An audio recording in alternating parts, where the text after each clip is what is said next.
Program P3K memang jadi harapan baru, tapi banyak juga guru honorer yang tertinggal bukan karena malas, tapi karena tak terpenuhi syarat.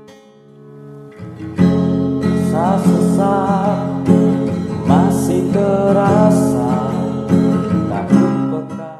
Sebelum lanjut menonton, jangan lupa tekan like, subscribe, dan share ya, biar makin banyak yang dengar. Cerita-cerita nyata dari hati rakyat, hanya di Scrollnet, Suara Lapangan. Tiap kali kita dengar kabar penerimaan P3K, selalu ada rasa senang. Katanya, ini langkah maju untuk menyejahterakan tenaga pendidik. Tapi di balik sorak gembira, ada juga suara lirih yang jarang terdengar. Suara para guru honorer yang belum sempat masuk daftar itu.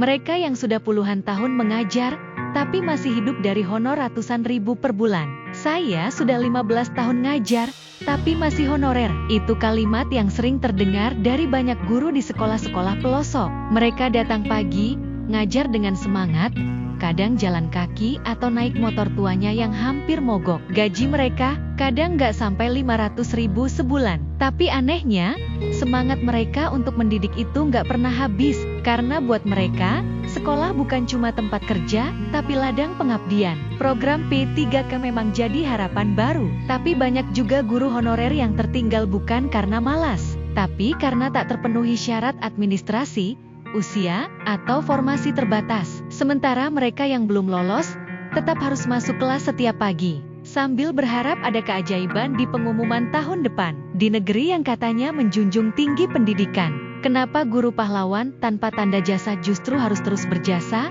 tanpa tanda penghasilan layak? Menurut data Kemendikbud, masih ada ratusan ribu guru honorer di Indonesia yang belum diangkat menjadi P3K. Banyak dari mereka berada di daerah 3T terdepan, terpencil, dan tertinggal. Mereka mengajar anak-anak bangsa, tapi kadang tidak tahu bagaimana mencukupi kebutuhan keluarganya sendiri. Ironis, bukan, ketika masa depan negara bergantung pada pendidikan, tapi masa depan gurunya sendiri masih abu-abu.